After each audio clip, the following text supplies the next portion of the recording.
দেশে দেশে সংক্রামকের মতো ছড়িয়ে পড়া জেনজি বিক্ষোভে পতন ঘটেছে আরও একটি দেশের সরকারের। পতনের তালিকায় এবার নাম এসেছে পূর্ব আফ্রিকার দেশ মাদাগাস্কারের। অথচ মাত্র 2 বছর। আসসালামু আলাইকুম প্রিয় দর্শক, জানিয়ে দেব এখনকার গুরুত্বপূর্ণ টপ নিউজটি। পুরো নিউজটি উপস্থাপন করব আমি নিপা আক্তার শিমু। এবার বিস্তারিত খবর। পূর্ব আফ্রিকার দেশ মাদাগাস্কারে ঘটেছে এক চমকপ্রদ রাজনৈতিক পট পরিবর্তন। বিদ্যুৎ ও পানি সংকটের বিরুদ্ধে তরুণ প্রজন্মের বিক্ষোভের মুখে ভেঙে গেল দেশটির সরকার।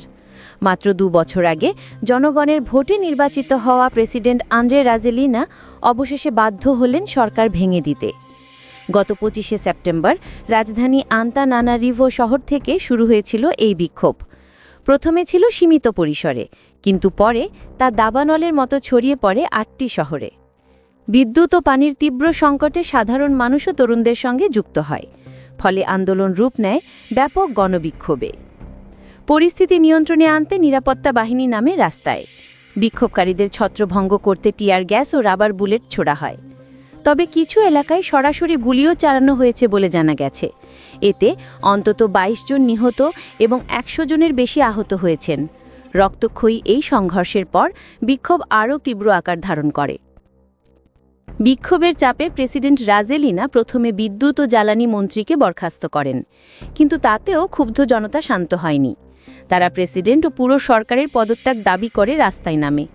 সোমবার হাজার হাজার মানুষ রাজধানীর প্রধান সড়কগুলো দখল করলে প্রেসিডেন্ট রাজেলিনা জাতির উদ্দেশ্যে এক জরুরি ভাষণ দেন। সেই ভাষণে তিনি ঘোষণা করেন তিনি প্রধানমন্ত্রীকে পদচ্যুত করেছেন এবং সরকার ভেঙে দিয়েছেন। একই সঙ্গে তিনি সরকারের ব্যর্থতার জন্য জনগণের কাছে ক্ষমা চান। রাজেলিনা বলেন, সরকারের সদস্যরা যদি তাদের দায়িত্ব যথাযথভাবে পালন না করে থাকেন তবে আমি আন্তরিকভাবে দুঃখিত। তিনি আরও জানান, জনগণের রাগ ও কষ্ট তিনি গভীরভাবে অনুভব করেছেন।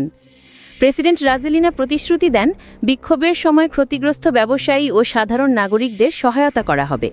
পাশাপাশি তিনি ঘোষণা করেন আগামী 3 দিনের মধ্যে নতুন প্রধানমন্ত্রী নির্বাচনের আবেদন গ্রহণ করা হবে এবং এরপর নতুন সরকার গঠন করা হবে। এই সিদ্ধান্তে আপাতত কিছুটা স্বস্তি ফিরেছে রাজধানীতে। তবে বিশ্লেষকরা বলছেন সংকটের মূল কারণ বিদ্যুৎ ও পানি সরবরাহ সমস্যা যতদিন সমাধান না হয় ততদিন স্থিতিশীলতা ফিরবে না। মাদাগাস্কারের জনগণ এখন তাকিয়ে আছে নতুন সরকারের দিকে, যারা এই সংকট মোকাবেলায় কী পদক্ষেপ নেয় সেটিই হবে আগামী দিনের সবচেয়ে বড় চ্যালেঞ্জ। প্রিয় দর্শক, এই ছিল এখনকার গুরুত্বপূর্ণ নিউজ। আরও গুরুত্বপূর্ণ নিউজ নিয়ে ফিরছি কিছুক্ষণের মধ্যে। নিউজগুলো সবার আগে দেখার জন্য এই চ্যানেলটি সাবস্ক্রাইব করতে ভুলবেন না। ধন্যবাদ।